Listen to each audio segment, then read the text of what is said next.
As we age, we do begin to forget things. We misplace things. And many times, particularly for me, I struggle to remember people's names. Speak for yourself. Okay. I struggle remembering people's names. Yes, you do. Yes, you do. And because we're aging, our mind many times goes straight into worry mode.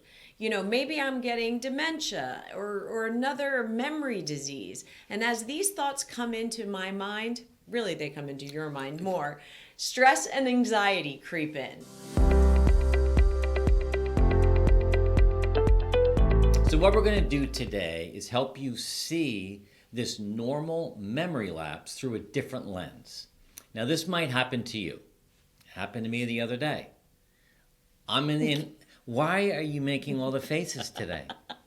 I'm in the kitchen and I need to pack for a trip. It's funny because you said this happened the other day. It happens like every day. No, I don't travel every day. Just but kidding. I'm in the kitchen. I know I need to pack for a trip. So I walk into the bedroom to get my suitcase and start the process. I get into the bedroom. I stand there and I think, why am I here? And you're never any help. And I'm afraid to say anything because it can be embarrassing. It can be worrisome for both of us. Take it back. What do you always mean? helpful. Yeah, well, anyway. At almost every dinner party when you're like, who's the guy, who's the guy, who's the guy, who's the guy? And I have to tell you the guy's name. All right.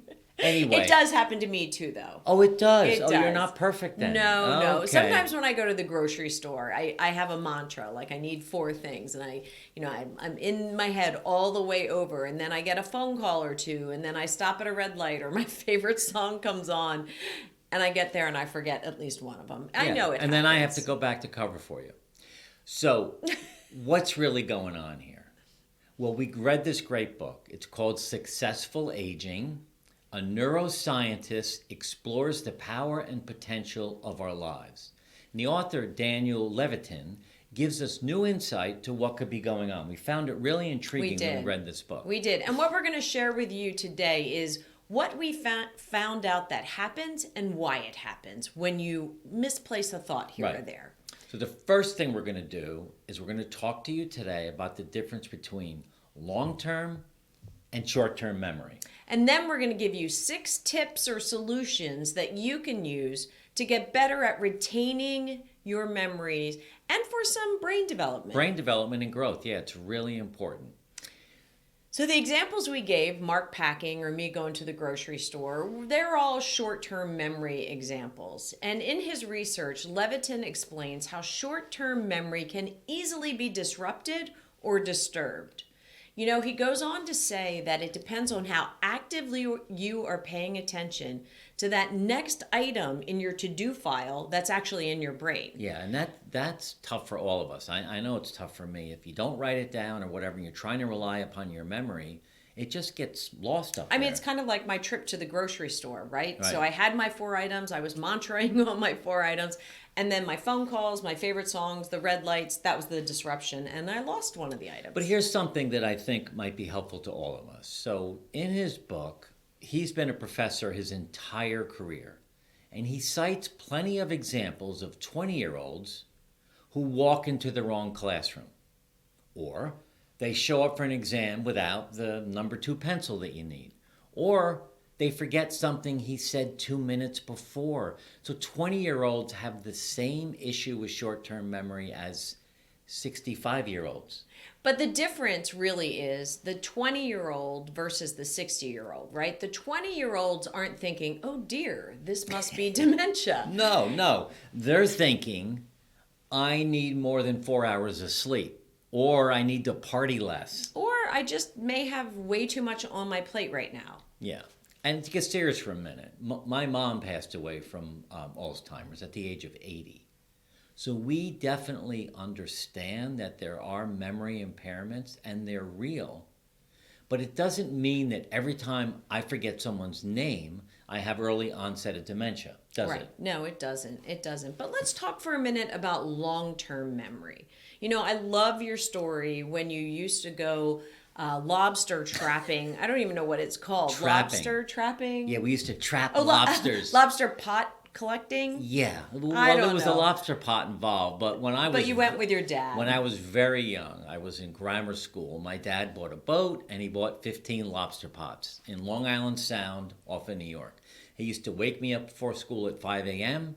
He used to drag me down there. It was cold. It was awful. I wasn't really drinking coffee yet, but I remember clearly being on the boat, being cold, being wet, being tired. Sounds wonderful. I remember heading out of the harbor. I can smell the water. I remember we went right to buoy 42. Then we made a left. We went for about 5 minutes, and we grabbed the first buoy as we navigated close, pulled it up, opened up the trap, took the lobsters out, put bait in it, and put it back. I could go on for an hour, but I have such vivid, clear memories of this time of my life, and it was 55 years ago. So how come when I go from the kitchen to the bedroom do I forget what the heck happened? You know, it's interesting though, because that story touched all of your senses. It did. Which is an interesting part of well, memory, me- right? Yeah, when I'm in the kitchen going to the bedroom was only one sense. My feet were moving me one to the other. You know, there's a lot You of didn't things. think that was funny? I didn't. Okay. There's a lot of things that I can remember. Certainly, as a mom, you remember the birth of all of your children.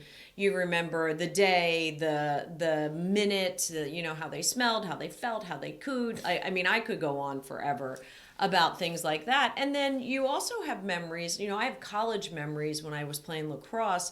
You know, when I took a stick across the face and, you know, broke my cheekbone and lost my nose went off the side of my face, and I was quite the look at the senior prom with a Glad cast, they put it back cast where on my it's supposed face. to be. But, you know, you remember these long-term memories vividly. And it's an interesting dichotomy between is. that and your It is. short-term kind of quick memory loss. It is. So listen, guys, we hope you're enjoying this video. And if you're finding value, do us a favor and please hit the like button and also subscribe. That way you get notified every time we release a new video, which happens to be Wednesday at 4 o'clock. But don't forget to stay to the end as well for our 6 tips on how we handle this as a couple. You know, you need to be clear on what's going on with your memory. There are some warning signs that maybe you should see your doctor and have a conversation about. You know, there's a big difference between where you can't remember where your keys are versus you can't remember how to drive a car. Yeah, and that's and that was really pointed out in this article that we read by Levitin. Yeah, so you lose your car keys all the time, don't you? Well, you usually Or is have that them. me? But I think that's important. That just because you lost your car keys is not really a panic thing. But if you go to get in the car and you're not really sure what to do, you do want to pay attention to that. You know, and there's a difference between searching for your words, you know, calling somebody by the wrong name versus calling your desktop your stove. Yeah, or, that's you know, not like good. major things like that. good. So let's examine why older people fumble with their words and names. And I think this might resonate with you. First, there is generalized cognitive slowing with age. It just happens. But given a little more time, older adults perform just fine. So the other thing is, the second thing, older adults like us have to search through more memories than younger adults to find something, right? We've been around a long time. We've had a lot more experiences. So it's not that you can't remember. It's just that you need to search through more information to come up with the name or whatever it is you're trying to think of. So, you know, go easy on yourself. You take a little bit more time and go a little bit more easy on yourself. And sometimes it's okay just to ask somebody, give me a minute, Right. you know, give me a little more time.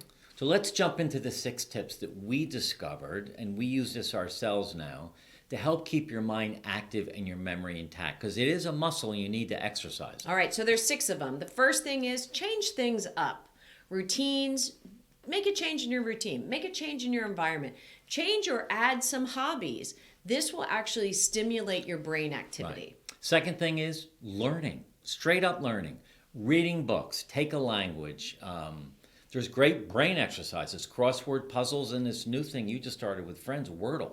So there's a lot of ways to Why didn't you start it? I'm not good at word games. There's a great, learning is really important. You know, the third one is a little bit more serious. Check with your doctor on the side effects of any and all the medications you're taking. Most prescriptions list cognitive impairment as a side effect. Right. And sometimes we just blaze right through that. So check with your medications. The fourth is exercise. Exercise is going to definitely stimulate brain health and get good blood supply to the brain to keep it healthy. So it's really important to exercise. And the next piece of that, number 5, would be mindfulness. A quiet mind is a healthy mind. It gets, you can lose anxiety and depression. Really work on your brain health and what they call, kind of that gray space in your brain. And the sixth one, or the last one we want to talk about, is sleep. And we both have Aura Rings, and we love them. And it keeps track of our quality of sleep, how long, deep sleep, REM sleep. So having too much sleep or too little is going to affect your brain for sure. These 6 tips should really help you with your short-term memory recall. And while there can be signs of onset memory loss, it's not always tied to something more serious. It's a good idea to check with your doctor, but it's not always tied. So give yourself a break. It's not always going to be the doom and the gloom. And if you get the all clear sign, don't fret so much when you can't recall a name. Don't be hard on your husband if he can't find your car keys or he forgets something. Just give him a little more time. That's interesting. So cut yourself some slack. Cut me some slack. Cut Mark some slack. Listen, if you enjoyed this, please share it with friends and also subscribe by clicking the subscribe button below. And lastly, don't forget to join our free Facebook community. The link is in the notes below. We really would love to have you in there. And thank you guys for listening, and we look forward to being with you again soon.